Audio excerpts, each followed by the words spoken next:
Bienvenidos a nuestra última charla de nuestro ciclo de pláticas divulgativas Vivir. El día de hoy tenemos a una compañera de la sociedad que nos va a hablar sobre Saturno y sus anillos. Ella estudió biología en la Facultad de Ciencias en la UNAM. Desde hace 9 años se dedica a la divulgación de la ciencia y más recientemente al periodismo de ciencia. Tiene experiencia en diversos medios como museos, revistas, televisión y talleres. Actualmente trabaja en la Dirección General de Divulgación de la Ciencia de la UNAM y escribe para el periódico Universal. Es integrante titular de la Sociedad Mexicana para la Divulgación de la Ciencia y la Técnica de la Red Mexicana de Periodistas de la Ciencia y también es parte de la Dirección de Comunicaciones de la Sociedad Astronómica Nevir. Démosle un fuertísimo aplauso a la compañera. Gracias. Bueno, pues como verán, yo no me dedico a hacer ciencia, no me dedico a hacer investigación. Mi trabajo es hablar sobre la ciencia, ¿no? Y hablar sobre la ciencia es hablar de un montón de cosas, de historia, de arte, y aproveché algunos de estos elementos para armar esta presentación y platicarles sobre Saturno. Y me gustaría saber qué experiencia tienen ustedes con la ciencia y con la astronomía en particular, de qué estudiaron, si es que estudiaron alguna licenciatura o la están estudiando. Me gustaría saber para ir hilando con ustedes la presentación y la charla. Por aquí. Yo estudié periodismo. Periodismo, muy bien. ¿Alguien más?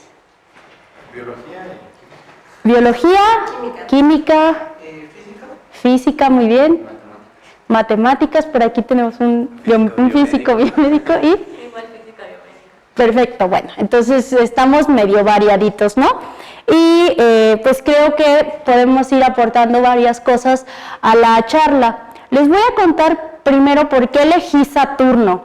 Bueno, además de que es un planeta, pues yo creo que a todos nos gusta, es visualmente hermoso. Las fotografías que se han tomado con la exploración de Saturno, pues son increíbles. Yo creo que no hay ninguna persona que no se conmueva con esas imágenes. Es muy bello y creo que es un elemento que nos puede acercar a la ciencia por esa belleza que tiene. En segundo lugar, porque Nibiru tiene un logo que se parece a Saturno y dije, ay, si nos recuerda a Saturno, y un poco como también para hacerle honor al logo de nuestra sociedad en esta pues última charla de la temporada. Y otra razón por la que es la principal, por la que escogí Saturno, es que finalmente el conocimiento que se ha generado sobre este planeta es una manera de recontar la historia de la astronomía, particularmente de la astronomía del sistema solar, ¿no? Entonces, hablar de Saturno y de cómo fuimos desentrañando como sus misterios es hablar de la historia de la astronomía, y por eso lo elegí. Entonces, bueno, esta imagen es una fotografía, digamos así, completa del planeta, con sus anillos, y por ahí se ven algunas de sus lunas, como unos puntitos brillantes. Bueno, y aprovecho para hablar de mitología y de historia, porque eso es muy padre, ¿no? Las culturas en la antigüedad trataban de comprender su entorno y lo relacionaban a veces con cosas que hoy nos parecen pues que son pseudociencias, que son charlatanerías, etcétera, pero que en un momento fueron parte del conocimiento serio que se tenía, ¿no? Entonces, ¿cómo es que este planeta que ahora conocemos como un gigante gaseoso con unos enormes anillos recibió el nombre con el que lo reconocemos actualmente?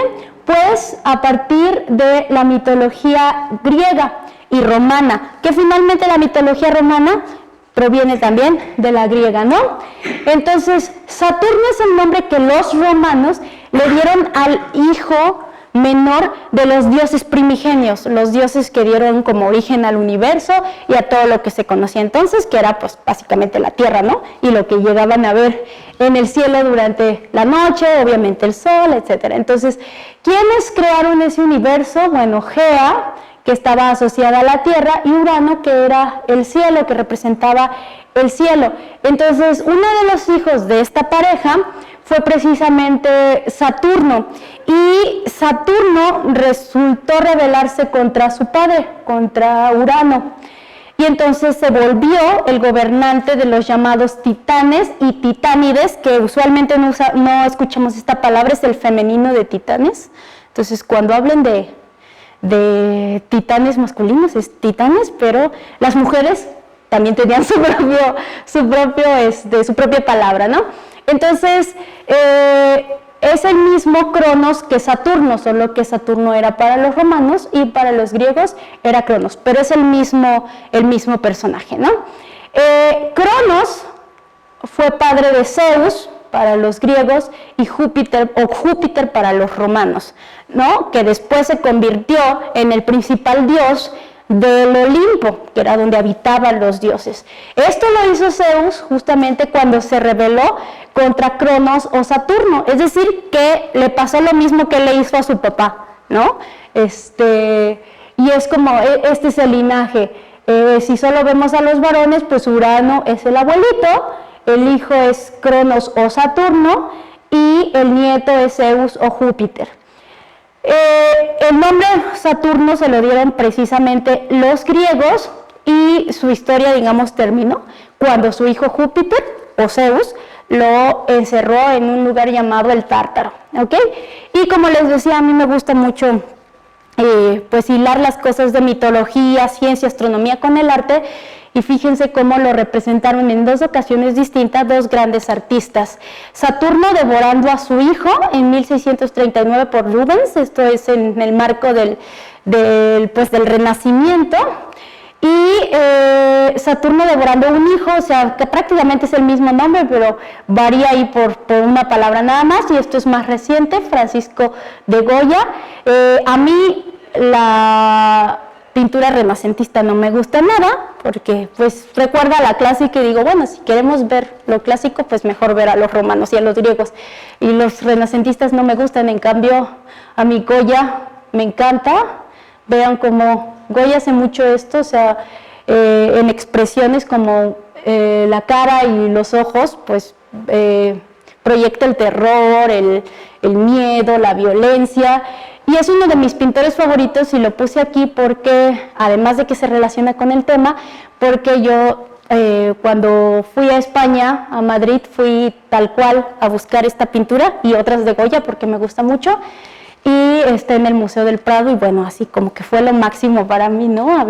Haber visto esta obra pues en vivo y a todo color. Bueno, esa es la parte mitológica e histórica, artística asociada a Saturno. ¿Qué pasa cuando empezamos a migrar hacia la ciencia? Si nos vamos hacia atrás en el pasado, pues vamos a encontrar siempre esta relación cada vez más estrecha conforme nos vayamos al pasado entre mitología, naturaleza, religión inclusive, y conocimiento, y en este caso particular astronomía. Conforme nos venimos hacia el presente, estos elementos se van separando, ¿no? Y se vuelven campos hasta cierto punto independientes. Entonces, aquí puse una imagen que corresponde, bueno, le puse aquí astronomía antigua. Esta imagen no es precisamente astronomía antigua, pero sí se basa pues en lo que se creía en la antigüedad. ¿Por qué no es una imagen de la antigüedad? Bueno, porque ya es más bien después de nuestra era que se hizo. Entre el año 100 y 170 después de nuestra era vivió un señor que se llamó Claudio Ptolomeo, un griego, ¿no? Y él es uno de los que propuso un modelo para explicar de qué manera se relacionaban unos con otros los astros que hasta ese momento se conocían.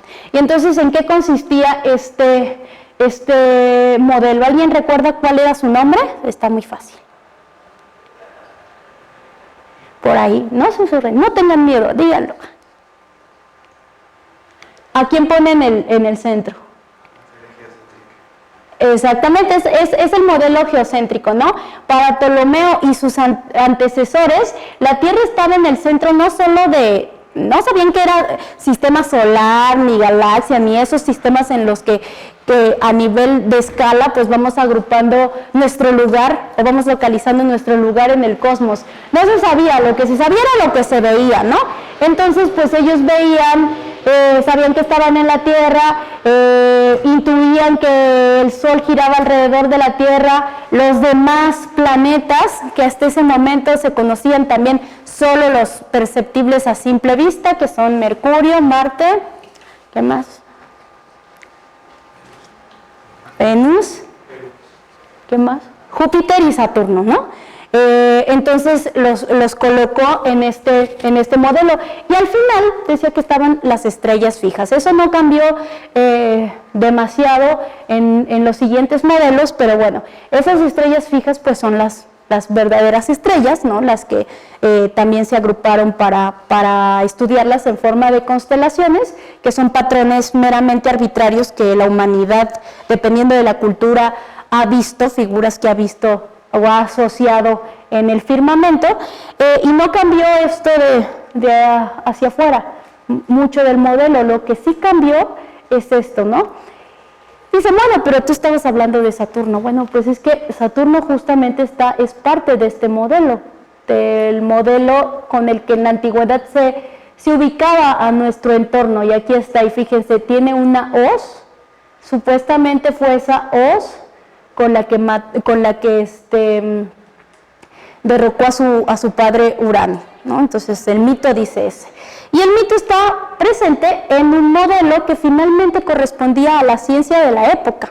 Ptolomeo, ahora decimos, ¡ay, qué mal estaba y qué perdido! Y después vino Copérnico e hizo las cosas mejor, etcétera. Pero en realidad Claudio Ptolomeo era muy bueno. Hizo una gran aportación a las matemáticas, bueno, hizo varias, pero a mí hay una que me gusta mucho. Los que vienen de matemáticas, ¿saben algún ejemplo de lo que hizo Ptolomeo? ¿No? Bueno, saben que una de las constantes más importantes en matemáticas es pi, ¿no? Y entonces se intuía que era pi, pero nunca, pero el valor de pi cada vez más preciso, porque no podemos llegar a un valor exacto, se fue perfeccionando. Hubo toda una temporada en la que el cálculo que hizo Claudio Ptolomeo de pi fue el más cercano a lo que hoy conocemos. Entonces sí fue un científico muy importante de su época, hizo aportaciones a distintas áreas y bueno, y publicó, dio a conocer al mundo este modelo, pues que ahora parece ridículo, pero que pues en su momento fue lo que resultaba lógico y fue muy importante, es parte de la historia de la astronomía. ¿Por qué cuando ya veían desde la antigüedad dijimos que esto de Saturno estaba asociado a la mitología, y la mitología a lo inmediato, que tiene que ver con la naturaleza pues que nos rodea? ¿Por qué ponerle el nombre de Saturno a este cuerpo que era el último que veían dentro del modelo? Bueno, precisamente dijeron, pues si es un cuerpo que está más allá de la órbita de Júpiter, entonces le vamos a llamar Saturno porque está más lejos y es como el papá de Júpiter, ¿no? Entonces por eso lo bautizaron a Saturno los griegos, lo bautizaron como tal.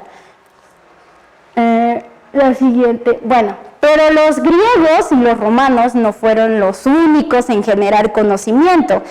Claro que la ciencia moderna está fundamentada en lo que ellos dijeron. Mucho de lo que hemos nombrado pues, de manera formal en ciencias pues proviene de ahí, pero muchas otras culturas hicieron ciencia y prácticamente todas las culturas, todas, observaron el cielo y generaron conocimiento astronómico, algunas mucho más preciso que otras. Entonces, como Saturno está ahí a simple vista, desde que la humanidad se originó, entonces los otros también lo vieron y los otros también lo bautizaron de cierta forma. Entonces aquí están algunos de los nombres, fíjense, los hindúes lo llamaron Shani, Shabbatai en hebreo, no sé hebreo, entonces si lo digo de una manera en que no se pronuncia, discúlpeme, lo voy a pronunciar como se escribe. Suhal en turco, que viene del árabe, y también, además de Saturno, esta otra palabra, los griegos, que aquí lo puse con caracteres griegos, también la asociaron a ese objeto celeste. Los mayas, sabemos que los mayas en nuestro territorio y en nuestra historia propia de México, pues son los astrónomos como más destacados, ¿no? O sea, los reconocemos como tales. Hubo también otras culturas prehispánicas que, pues, que destacaron en astronomía, pero yo creo que así como los que más reconocemos, o sea, como los más buenos son los mayas. Y intenté buscar el nombre que los mayas le dieron a Saturno, pero no está, y muchas veces es porque pues los documentos no se han encontrado o pues no se tiene una traducción aún o una asociación que los arqueólogos digan, este es Saturno seguro por los documentos. Entonces pues mejor no se arriesgan y no existe tal cual un nombre hasta ahorita, un nombre identificado para Saturno en maya. Pero lo que sí apuesto es que si lo hubo, que seguramente sí lo hubo, y algún día lo llegamos a conocer, pues va a terminar con ek, porque en maya la palabra ek significa estrella. Y bueno, hasta en esa época, en la antigüedad, incluyendo las culturas prehispánicas, griegos, todos los que estaban repartidos por todo el mundo, pues no sabían la distinción entre estrellas y planetas, solo lo que veían, unas están ahí medio fijas y otras se mueven muy rápido, pero realmente no sabían nada, planetas, todavía no había esa diferenciación. Entonces ellos les decían estrellas a todo eso que veían brillante en la noche. Entonces, por ejemplo, a Chikum Ek es Venus, entonces la gran estrella de la mañana. Seguramente si un día llegamos a conocer el nombre que los mayas le dieron a Saturno, pues puedo apostar así casi mi vida a que va a llevar la palabra Ek, ¿no? Bueno. ¿Hasta aquí alguna pregunta? ¿No? Bueno, vamos con el siguiente modelo. Este es el que nos dijeron, ay, sí, Copérnico fue el buenazo que corrigió los errores de Ptolomeo y entonces pues ya nos puso en el lugar correcto, ¿no? O sea, al centro de todo el modelo, pues el Sol y alrededor lo conocido, ¿no? La Tierra con su luna, Mercurio, Venus, por acá. Creo que sí, este es Marte, Júpiter con 4 puntitos porque ya se conocían sus 4 lunas de mayor tamaño. ¿Alguien se sabe los nombres de esas 4 lunas? ¿Que las quiera decir? ¿O al menos una de ellas? Io. Una de ellas es Io. ¿Qué dijeron otras dos? Ganímede, ajá. Calixto ahí. Perfecto, entonces, y después está por aquí está Saturno, otra vez. Hasta Copérnico, que publicó este modelo en 1543, pues se seguía, los límites conocidos eran lo mismo, ¿no? O sea, acá están las constelaciones, las estrellas, y lo último que se creía antes de esas estrellas fijas era Saturno. Hasta ahí llegaba la capacidad de observación. Y bueno, lo que cambió básicamente el modelo de Copérnico es la ubicación de la Tierra respecto al Sol, ¿no? Bueno, pues ya nos vamos acercando a un modelo pues más ajustado a la realidad que ahora conocemos a través de una ciencia mucho más consolidada. Bueno, este es otro modelo que no difiere tanto del de Copérnico, de hecho corresponden al mismo siglo. Copérnico publica en 1543, o sea, podemos considerarlo la primera mitad del siglo XVI, y en la segunda mitad del siglo XVI, un astrónomo de origen danés, Tycho Brahe, perdonen mi danés, tampoco sé danés, propuso que es pues muy parecido, ¿no? Pero, ¿qué diferencias ven ustedes de este modelo? Obviamente este es como un diseño muy actual, pero que retoma lo que fue como un dibujo. ¿Qué diferencia ven? Lo que se ve es que se pone a la Tierra en el centro del universo, pero el Sol, todo lo demás orbita alrededor del Sol. Exacto. A mí, o sea, eso me llama mucho la atención, o sea, sigue viendo esta sensación de que nosotros somos el centro del universo, ¿no?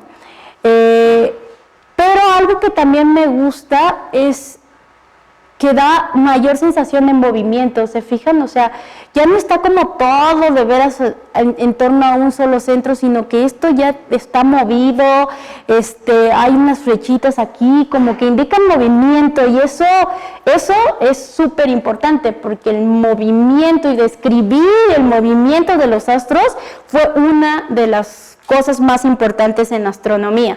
¿Ok? ¿Qué otra cosa ven? Si analizamos el modelo de Tycho, le voy a decir porque su apellido es muy difícil para mí, el de Copérnico y el de Ptolomeo, ¿qué otra cosa ven que tenga en común?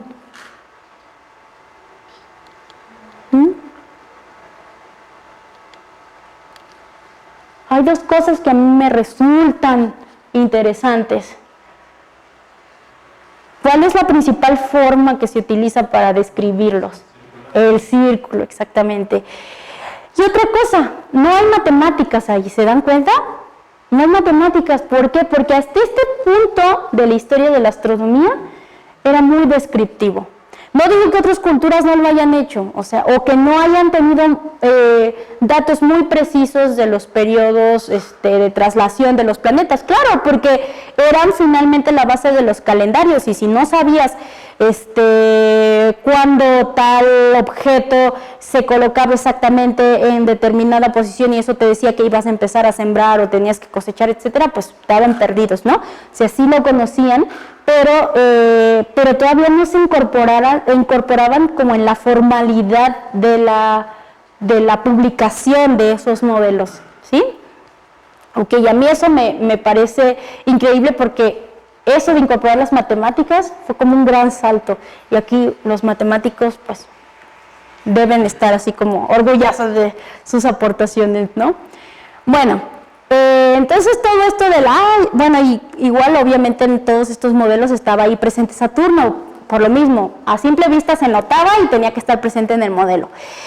Pero ya migrando un poco más, concentrando la charla en Saturno, fíjense que estuvo muy chistoso la primera vez que alguien lo vio y lo describió a través de un telescopio. O sea, el telescopio, no es que Galileo haya inventado el telescopio y a él se le deba 100% el uso de ese instrumento. Galileo lo perfeccionó, pero es una tecnología que desde antes se utilizaba principalmente para la navegación.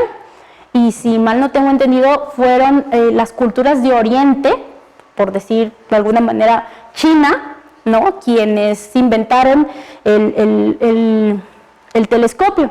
Entonces se usó para la navegación, y pues a Galileo se le ocurrió, pues en lugar de solo ver ahí en el mar y todo eso, pues dijo, pues, ¿qué tal si me pongo a ver los astros con esta cosa, no? Entonces le hizo ahí unas adecuaciones para volverlo mucho más potente, y fue Galileo en el siglo XVII, particularmente en 1610, que publicó sus observaciones de Saturno, y lo que publicó fueron dibujos semejantes a esto. O sea, se ve muy chistoso, ¿no? Lo dibujó. A Júpiter lo había visto así como una bola grandota, y había visto también sus lunitas, ¿no?, las 4 que dijimos que son las más grandes, como puntitos ahí rodeándolo. Pero vio Saturno y se encontró con una bola grandota, igual que Júpiter, pero acompañado de 2 bolitas chiquitas prácticamente pegadas. Bueno, no chiquitas, más bien más chiquitas que esta, pero muy grandes, porque en el caso de las lunas de Júpiter, pues las había visto mucho más pequeñas, ¿no? Y esto así dijo, ¿qué es eso? Parecía como un planeta triple, o como un planeta con 2 lunas gigantescas. Entonces no supo de qué se trataba, lo reportó pues como lo vio, con este tipo de dibujos, y algunos dicen que se parecía más al dibujo que hizo como un Mickey Mouse moderno, ¿no? Y esto se debió obviamente a la definición del instrumento utilizado por Galileo. Y posteriormente lo que sí se descubrió es que los anillos son precisamente unas estructuras que están alrededor del planeta sin tocarlo, ¿no? esto no fue lo que vio Galileo. Después se vio que son los anillos, pues unas estructuras que están alrededor del planeta sin tocarlo. ¿Hasta aquí alguna pregunta? ¿No? Bueno. Y después, retornando como a la generalidad, vino pues un alemán que fue Johannes Kepler, que también es con él donde precisamente da el salto la astronomía, ¿no? Es la primera vez que en la ciencia occidental, la ciencia como la conocemos hoy, se incorporaron matemáticas para describir el movimiento de los planetas. Yo aquí solo puse una imagen. Si se fijan, este modelo ya empieza a ser distinto porque ¿qué figura es esto?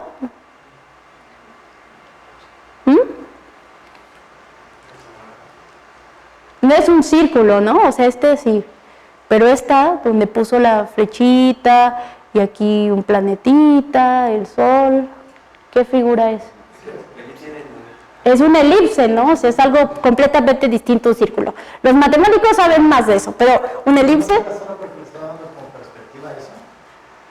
No, o sea, obviamente le podía dar perspectiva en un dibujo, no se nota, pero lo curioso de la aportación de Kepler es que cuando ya lo formula a manera de leyes, o sea, 3 leyes que publica en 2 partes, la primera y la segunda en un libro llamado Astronomía Nova en 1609 y 10 años después publica la tercera en otro libro que se llama Harmonices Mundi. Es ahí donde mete las matemáticas y no describen un círculo, ¿no? ¿Listo? Bueno, entonces para mí Kepler es así como el primer gran astrónomo que incorpora las matemáticas a sus modelos. Luego vino otro, ay, perdón, se me fue una E aquí, perdón, no es Huygens, pero aquí no se me fue, perdón, error de dedo. Kepler es el primero, lo puse porque es el primero que describe matemáticamente los movimientos de los planetas, formula estas leyes, etcétera, ¿no? Y retornando, o sea, yo estoy yendo como de lo general a lo particular de Saturno una y otra vez, ¿no? Porque así es la ciencia, o sea, mientras alguien está formulando algo, el otro está observando con el telescopio, ¿no? Y las distintas aportaciones se van entrelazando. Entonces, en el mismo siglo, o sea, en el siglo XVII, en 1659, un astrónomo neerlandés llamado Christian Huygens se convirtió en el primer gran estudioso del Señor de los Anillos. Claro, el Señor de los Anillos lo llamamos ya ahorita. Es una manera que lo puse como para variarle y no estar usando Saturno tanto, ¿no? en el texto. Pero para mí es el primer gran estudioso de ese planeta. O sea, Huygens realmente se concentró en ver y describir a Saturno. Y fue el primero que dijo, esto es un anillo. Entonces, eso que Galileo describió como 2 bolas ahí pegadas y dibujó así como un planeta triple o un planeta con 2 lunas enormes, eso ya lo definió Huygens con un telescopio mucho mejor que el de Galileo y dijo, se trata de un anillo, pero él pensó que era un anillo sólido y lo dibujó y bueno, lo que vio fue un anillo plano y delgado, que realmente sí las estructuras realmente son planas y es una estructura muy, muy delgada si la vemos como en el plano vertical, ¿no? Es muy, muy ancha, pero sí es muy delgada. Pero la idea en ese momento, así como lo vio Huygens, es que era un anillo sólido y lo más impresionante es que lo vio y lo describió en esta obra que se llama Sistema Saturnium, ¿ven? Así, o sea, es como un paper dedicado así a Saturno, lo describió como una estructura que estaba rodeando al planeta pero no lo tocaba, que es precisamente, sigue siendo como la definición de los anillos de Saturno, ¿no? Nada más que el detalle es que pensó que era sólido. Además, Huygens, como el primer gran estudioso de Saturno, descubrió a Titán, que es la mayor de las lunas de este planeta, pero además la segunda más grande del sistema solar, precisamente después de Ganímede, que es el satélite más grande de Júpiter y el más grande del sistema solar. ¿Ok? Bueno. Y llega otra vez, retorno a lo general, llega otro gran, pues no solo físico, sino también matemático, que vino a cambiar todo, ¿no? O sea, claro, no partió de la nada, retomó los trabajos de Kepler, pero realmente Isaac Newton, o sea, imagínense, es increíble, una publicación en 1687 sigue siendo utilizada actualmente para un montón de cosas, o sea, todo prácticamente lo comprendemos y muchas de las aplicaciones que hacemos lo comprendemos a partir de esta obra que consistió en 3 volúmenes publicados los 3 en el 5 de julio de 1687 por Isaac Newton, y ahí describe su primera, segunda y tercera ley de la mecánica clásica, de cómo se mueven los objetos, y además la ley de gravitación universal. Claro que existen otras leyes que vienen a describir cosas que no encajan con esto, ¿no? O sea, por ejemplo, el movimiento de las partículas subatómicas muy difícilmente se pueden describir con la segunda ley de Newton, ¿no? Entonces entran las leyes de la mecánica cuántica, o objetos que se mueven a velocidades cercanas a las de la luz también difícilmente obedecen esta ley.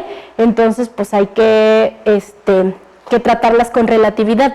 No digo que todo lo que existe se explique con esto, pero mucho de lo que hacemos, o sea, la llegada del ser humano a la Luna, toda la exploración espacial, básicamente se define con esto.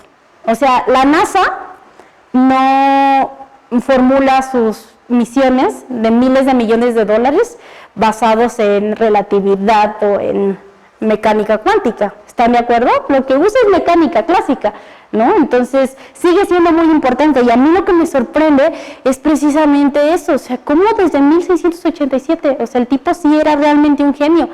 Y bueno, lo puse justo antes de hablar de la exploración. Mucho pasó, obviamente, entre Isaac Newton, 1687, y los Principia Mathematica. Mucho pasó de eso a la primera vez que hubo un sobrevuelo sobre Saturno, que fue por parte de la sonda Pioneer 11. Hubo muchas aportaciones, observaciones, descubrimientos de satélites de Saturno, muchos astrónomos involucrados, pero es este salto precisamente de acá a acá, por lo que implica las leyes de Newton para la exploración espacial, porque se fundamenta la exploración espacial en todo lo que Newton publicó en los Principia Mathematica, ¿no?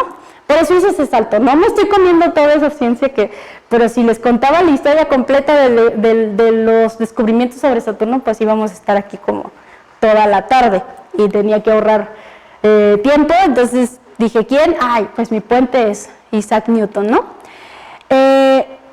Entonces, Pioneer 11, que tenía destino Júpiter, bueno, hizo ahí unos movimientos y aprovechó para sobrevolar Saturno.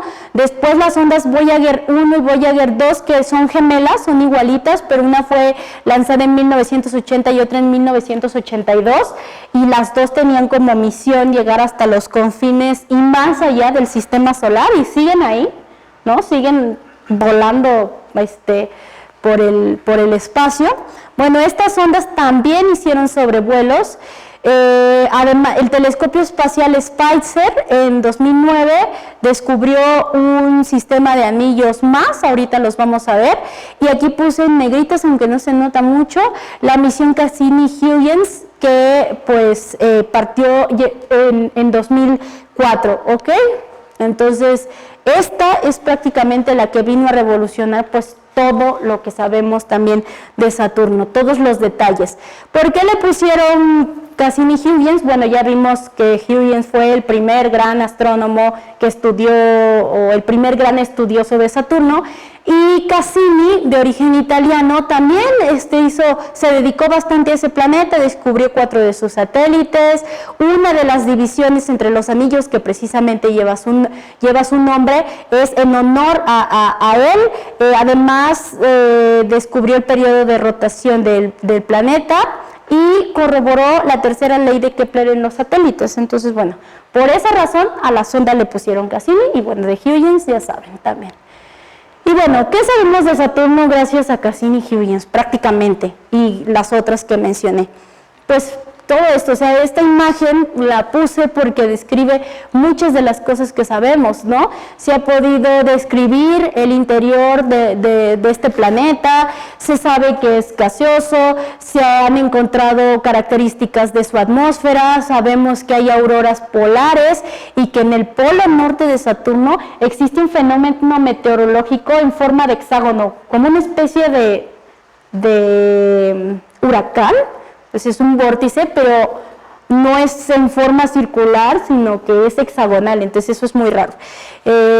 Otra cosa que sabemos, pues es que tiene el sistema de anillos A, B, C, D y F, y que entre estos sistemas existen separaciones, ¿no? Como puentes en los que no hay partículas formando anillos. También se han podido pues explorar, sobrevolar, por ejemplo, sus lunas como Encélado, Titán. La misión se llamó Cassini-Huygens porque Cassini era en sí como el vehículo, con la antenita y todo, que estuvo sobrevolando, orbitando, etcétera.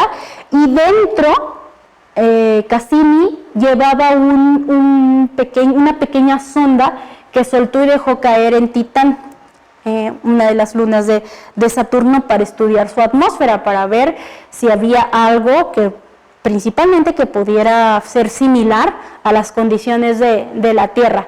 Entonces, por eso se llamó la misión Cassini-Huygens. Huygens se quedó ahí en Titán, ¿no? Envió algunos datos, pero pues llegó, se impactó y ya no funciona más. Y Cassini sí estuvo muchos años trabajando en todo esto, ¿no? O sea, en las lunas, en los anillos que eran muy desconocidos, al final de la misión en la atmósfera, antes del gran final en este espacio. O sea, eso que Huygens dijo, es una estructura que rodea al planeta sin tocarlo, bueno, sin tocarlo porque aquí hay un gran espacio, y ahí se metió por primera vez en la historia de la exploración espacial de Saturno, ahí se metió la sonda Huygens. Y un dato que a mí me parece sorprendente es que se reconocen 62 satélites oficiales de Saturno. Hay muchos cuervos que de repente andan aquí dándole vueltas, pero estas 62 lunas que son como las oficiales es porque tienen órbitas, digamos, permanentes o constantes, ¿no? Bueno, hasta aquí alguna pregunta, ¿algo? Bueno. ¿Pero qué son? O sea, hasta ahorita no les he dicho propiamente qué son. Bueno, según el Centro de Tecnología de California, o Caltech, que es pues una de las instituciones científicas más importantes del mundo, los anillos de Saturno están constituidos por miles de millones de fragmentos de roca, hielo y polvo. Algunos son del tamaño de casas, o sea, pues grandes comparados con el tamaño de un humano, ¿no? Y otros alcanzan apenas el tamaño de un grano de arena. Estas partículas están distribuidas en varios cientos de anillos, que están estos cientos de anillos organizados, acuérdense, en los sistemas de anillos que vimos en las imágenes, y separados entre sí por espacios como el que lleva el nombre de Cassini. De tal manera que el sistema completo, imagínense, mide 400,000 kilómetros de ancho. Si consideramos que entre la Tierra y la Luna hay en promedio 380,000 kilómetros, por ahí, ¿no? Acuérdense que es una elipse, entonces varía y de repente está más cerca y de repente más lejos. Bueno, en promedio, si consideramos esta distancia, cabe aquí, todavía queda un cacho, ¿no? O sea, es grandísimo el sistema. Entonces es muy ancho, ¿no? En el plano, digamos, horizontal es muy ancho, pero en el vertical es realmente muy delgadito. Es lo que describió Huygens. Bueno, y esta misión, la principal de Saturno, la hicieron entre 3 instituciones. Actualmente, aunque la NASA por mucho tiempo y también la URSS fueron prácticamente países solos haciendo la carrera espacial, ¿no? Durante la década de los 60 y los 70, bueno, desde la década de los 50 que empezó el lanzamiento de satélites, actualmente prácticamente ninguna misión espacial está hecha por una sola agencia ni por un solo país. Entonces, costó tanto dinero Cassini-Huygens, yo ni siquiera puedo imaginar esta cantidad de dinero, o sea, 3.260 millones de dólares es muchísimo dinero. Bueno, eso costó esta cosa con su Huygens adentro que soltó en Titán. Y la hicieron entre la NASA, la Agencia Espacial Europea y la Agencia Espacial Italiana. Y 2 de los grandes hitos de Cassini-Huygens, obviamente descubrió muchas cosas, pero 2 pues cosas que a mí me parecieron muy emblemáticas fue ya hacia su final, porque en 2017 terminó esta misión. Fue el 26 de abril de 2017 fue cuando se metió aquí en este espacio entre los anillos y el planeta, donde nadie, nunca nada había ido. Y el 15 de septiembre de ese mismo año, lo que hizo fue suicidarse, ¿no? la lanzaron y pues terminó despedazada en la atmósfera de Saturno. Pero ese momento, o sea, ese sacrificio fue el que dio información que realmente está resultando súper reveladora y que se sigue analizando. O sea, esto fue en 2017, pero es 2019 y siguen apareciendo publicaciones con base en los datos de la sonda Cassini, ¿no? Porque fue muchísima información y bueno, se requieren años y muchísimos científicos para analizar eso. Entonces, nada tontos los exploradores espaciales, ¿no? Los de la NASA, la ESA y la ASI, que dijeron, bueno, pues hay que sacrificarla. ¿Alguien sabe por qué la sacrificaron? Además de saber, porque, o sea, sacrificándola podían tomar datos, había también una razón práctica para sacrificarla, ¿no? ¿Conocer la atmósfera? Ajá, una era la curiosidad, el conocimiento, pero había otra razón. ¿Su misión original cuál era? Explorar Saturno, tal cual. Saturno y todos sus sistemas, o sea, las lunas, etc. Se le estaba acabando el combustible. Piensen que pues a estas, digamos, distancias del sistema solar, difícilmente se puede funcionar con energía solar, ¿no? O sea, es muy difícil que bases una misión con energía obtenida del sol, porque pues está ya tan lejos que es prácticamente oscuro. Entonces el combustible de esta cosa pues era combustible nuclear. En algún momento se iba a acabar. ¿Y qué pasaba si se iba a acabar? Bueno, esto se iba a convertir en basura espacial y existía el riesgo de que terminara chocando sus restos con algún elemento del sistema. Entre esos elementos las lunas, ¿no?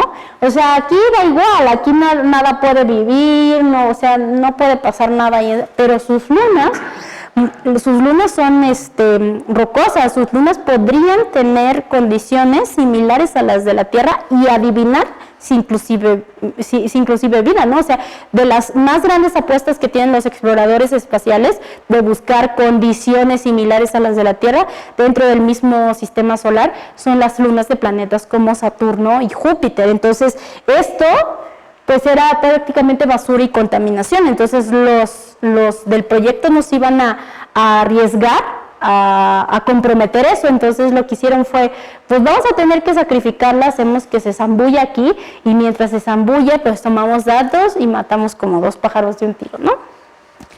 Bueno, 2 son una, ok. ¿Cómo se formaron esos anillos? Con lo que ha recabado, o sea, la información que ha recabado Cassini, o que recaba más bien Cassini, pues se ha comprobado, no es que se haya comprobado, sino que apunta a la hipótesis más aceptada sobre el origen de los anillos.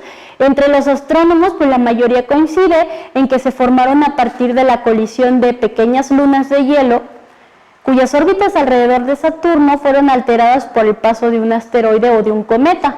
Es decir, había ahí unas lunas de hielo rondando Saturno como lo hace nuestra propia luna, y de repente pasa una cosa pues como un cometa o un asteroide, las viene así a alterar y entonces todas empiezan a chocar unas con otras, ¿no? Y esto pudo haber ocurrido hace unos 100 millones de años. Esto es realmente muy poco tiempo si consideramos que Saturno, junto con todo el sistema solar, incluida nuestra Tierra, tiene una edad de unos más de 4.000 millones de años. Entonces 100 millones de años es relativamente poco tiempo, ¿están de acuerdo? Entonces son estructuras de ese planeta muy jóvenes, en realidad. Lo más sorprendente es que, según datos de Cassini y una investigación publicada a finales de 2018, o sea, muy recientemente, estos anillos no solo son muy jóvenes, sino que están en peligro de extinción y en un tiempo también relativamente rápido van a desaparecer por completo. Esta investigación fue, como les decía, fue publicada a finales de 2018 en una revista que se llama Icarus, que es una revista de astronomía, pero especializada en astronomía del sistema solar, y lo publicaron con base en datos de Cassini y también con observaciones hechas desde la Tierra. El estudio lo encabezó un investigador muy joven, o sea, algo así como un estudiante postdoctoral, o sea, ni siquiera era investigador, digamos, titular, del Jet Propulsion Laboratory, que es uno de los principales centros de la NASA, ¿no? Ese centro es, pues, quien desarrolla muchos de los instrumentos que se incorporan a las misiones espaciales de la NASA. Entonces este chico y sus colaboradores, y lo cuento estos detalles de él porque realmente es otra de las cosas que a mí me sorprende, o sea, cómo hay esta sensación de que los grandes descubrimientos o las grandes aportaciones de la ciencia la hacen gente mayor que ya lleva mucha trayectoria, no sé, los científicos ya, por decirlo de alguna forma, viejitos, ¿no? Y hay mucha gente joven haciendo cosas muy pronto, ¿no? Entonces creo que, pues si ustedes, sobre todo que están estudiando carreras científicas y que a lo mejor se quieren dedicar a la investigación, es un poco como motivarlos a que busquen ese tipo de oportunidades porque sí se dan. Entonces, bueno, para no hacerles el cuento largo, la sonda Cassini, cuando se sumergió, ¿no? Cuando se suicidó, voy a usar esa metáfora, tomó datos de las partículas que había en la atmósfera y también de las que había aquí cerca de la atmósfera entre los anillos. Y con esos datos los analizaron y se dieron cuenta que había partículas que se estaban yendo de aquí, de los anillos, hacia el planeta, como si cayeran en forma de lluvia, y caían justamente lo que se estaban descomponiendo el material de los anillos y cayendo hacia el planeta, principalmente en forma de agua y silicatos. Entonces eso fue muy impresionante, ¿no? O sea, hay como una especie de lluvia de anillos en Saturno.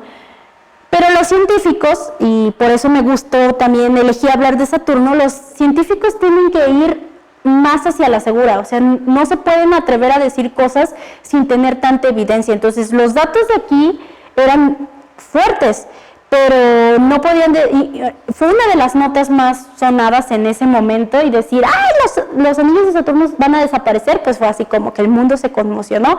Yo me acuerdo que lo publiqué y como la gente usualmente no le da clic tal cual y lee completo el texto, publiqué un texto y cuando lo puse en Facebook, hubo gente que comentó, que dijo que éramos que eso era charlatanería, que era una forma de engañar al mundo y que era, ¿no? Entonces, realmente sorprende tanto que la gente de repente no lo puede concebir. ¿Cómo? O sea, este planeta que siempre nos lo han enseñado en los libros y nos han dicho, y las fotos con sus anillos súper, pues, hermosos, ¿va a desaparecer? Sí va a desaparecer según estos datos de Cassini, y además según datos obtenidos por uno de los telescopios Keck, que está ubicado en Hawái. Los investigadores no se iban a confiar y entonces dijeron, bueno, esto nos está diciendo Cassini, ¿qué nos dice el telescopio? Entonces, con tecnología de infrarrojo, lo que hicieron fue ver si había un flujo de partículas, o sea, luz infrarroja que estuviera sugiriendo ese flujo de partículas, esa lluvia de anillos. Y justamente lo que sucede en la atmósfera de Saturno, según estos datos de infrarrojo, es que al momento de que empieza a haber esta lluvia, esta supuesta lluvia hacia el planeta, las partículas se cargan eléctricamente, entonces forman un patrón que los investigadores interpretaron como eso, como una lluvia que está yendo de los anillos hacia el planeta. Y entonces James O'Donoghue, que es este chico, estudiante postdoctoral de la NASA que lideró el proyecto, dijo que ellos estimaban que cada media hora la lluvia, que en inglés escribieron como rain, y que después alguien me dijo, no existen las lluvias de anillos. Bueno, pero usaron este término y como que yo pensé que la traducción más fiel era lluvia de anillos. Bueno, este fenómeno que en inglés llamaron rain y que muchos medios tradujimos como lluvia de anillos, drena de estas estructuras una cantidad de agua equivalente a una alberca olímpica cada media hora. Y si este fenómeno continúa así por los próximos 100 a 300 millones de años, pues los autores del estudio calculan que Saturno en ese tiempo perdería sus anillos. Entonces, ese tipo de cosas, o sea, ¿no les parecen de veras impresionantes? O sea, la forma en que construyen, observan, arman las hipótesis y demás, bueno, a mí sí. Y justo para ejemplificar nuevamente de qué manera las grandes exploraciones espaciales como la de Cassini pues brindan mucha información que durante años da origen a publicaciones, pues recientemente, o sea, a principios de abril de este año, salió una publicación en Science en la que los científicos describían unas lunas anidadas en los anillos, o sea, como entre los espacios que dijimos que separan a los distintos sistemas. Bueno, ahí hay unas lunitas, mini lunas, se llaman Pan, Dafne, Atlas, Pandora y Epimeteo, y son unas lunas que miden entre 8 y 116 kilómetros de diámetro, y su forma es como la de una papa o como la de un platillo volador, o sea, tienen formas así bien caprichosas. Bueno, con datos de Cassini describieron mucho más estas mini lunas y es una de las publicaciones en Science de principios de abril de 2019.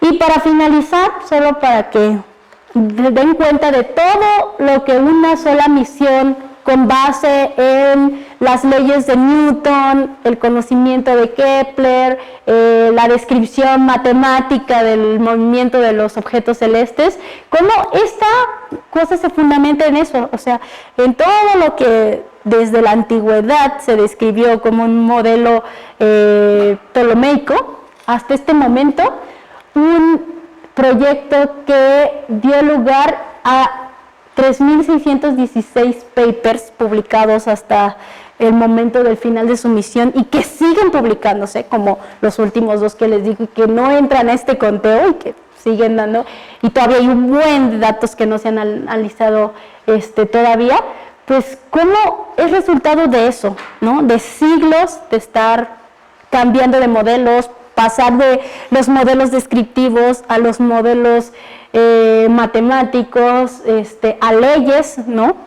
Y pues finalmente a un montón de dinero, porque es muchísimo dinero invertido en generar nuevo conocimiento, pero también un conocimiento, o sea, tratar de llegar a Saturno para estudiar sus anillos, pasarse por aquí, sumergirse, sobrevolar las lunas y eso, son muchos retos. Lo padre de la astronomía, porque me he encontrado con gente que dice, es que ¿por qué están invirtiendo en mandar esta cosa a no sé dónde y no invierten en la cura de la diabetes aquí? Bueno, sí, es que todo es importante. No sabemos si esta antena o esta cosita o un piecito de esto, va a dar lugar, o sea, poder pensar en el piecito que va a la manita, el bracito robótico que va a hacer tal cosa, no sabemos si después se va a convertir en la prótesis, en la mejor prótesis para personas que perdieron un brazo o una pierna. Es decir, el reto que implica llegar hasta un sitio así de remoto nos lleva a inventar cosas que muchas veces usamos ya después en la vida diaria, ¿no? Entonces sí vale la pena invertirle todos esos miles de millones de dólares a una cosa que aparentemente está tan lejana. Además, pues todo lo que nos maravilla, o sea, saber esto de las auroras polares en Saturno, pues es hermoso, o sea, también es el componente de la belleza que es algo de lo que no nos podemos desprender como humanos. Y finalmente, también una cuestión práctica, nadie sabe si las minilunas de aquí, el hielo de los que están hechas las partículas que conforman a los anillos, van a ser recursos hídricos que vamos a utilizar en el futuro, ¿no? ¿Quién sabe de dónde venga el agua que utilicemos dentro de 2 siglos, a lo mejor de los asteroides? No sabemos qué hay allá, ¿no? No sabemos si nuestro próximo hogar va a ser una luna de Saturno, no sé, eso puede o no ocurrir, pero por supuesto que hay gente invirtiéndole a esto porque ahí hay recursos que se pueden utilizar. Entonces hay muchas motivaciones que llevan a proyectos científicos de esa magnitud y no podemos olvidarnos de eso. La ciencia no es neutral, la ciencia responde a muchos intereses y responde también a nuestra propia naturaleza humana. Entonces, yo espero que haber hablado de Saturno les haya gustado, les haya emocionado, hayan aprendido algo y se vayan con más ganas de seguir haciendo cosas en sus respectivas áreas de trabajo, ¿no? Y bueno, eso fue todo. Si tienen alguna duda, este es mi correo Nibiru y pues soy bastante activa en Twitter. Y ahí posteo las cosas que voy publicando en el Universal o cosas que surgen en mi trabajo de comunicación de la ciencia. Y pues eso sería todo. Muchas gracias por haber venido.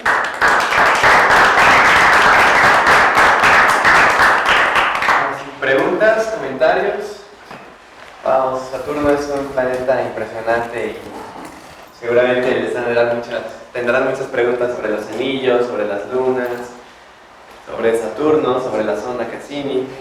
Anímense con alguna preguntita que ¿La forma hexagonal solo se encuentra en un polo o también se encuentra en No, solo en un polo, en el norte, ajá, polo norte. Que de hecho no se sabe por qué tiene una forma de... Ajá, no, eso es como algo rarísimo. Sí, ¿Alguien más? Bueno, un comentario, lo que sea. ¿Alguna vez lo han visto con telescopio? Es súper bonito, ¿no? Bueno, le hacemos entrega de una constancia a nuestra compañera Carmina. Ay, gracias. Gracias.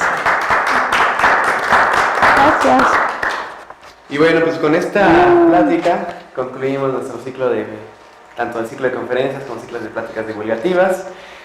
Todavía nos quedan algunas actividades este semestre porque nosotros como sociedad planeamos actividades cada semestre, quedan algunas observaciones por ahí, entonces los invitamos a que nos sigan en nuestras redes. Estamos como en Facebook y en Twitter como Sociedad Astronómica o @NibiruAstro. @NibiruAstro. En Twitter, en Instagram también. Y en Facebook, ajá. Para que nos busquen y se enteren de las actividades que nos quedan y los invitamos a que se integren y que participen en nuestras próximas actividades. Muchísimas gracias.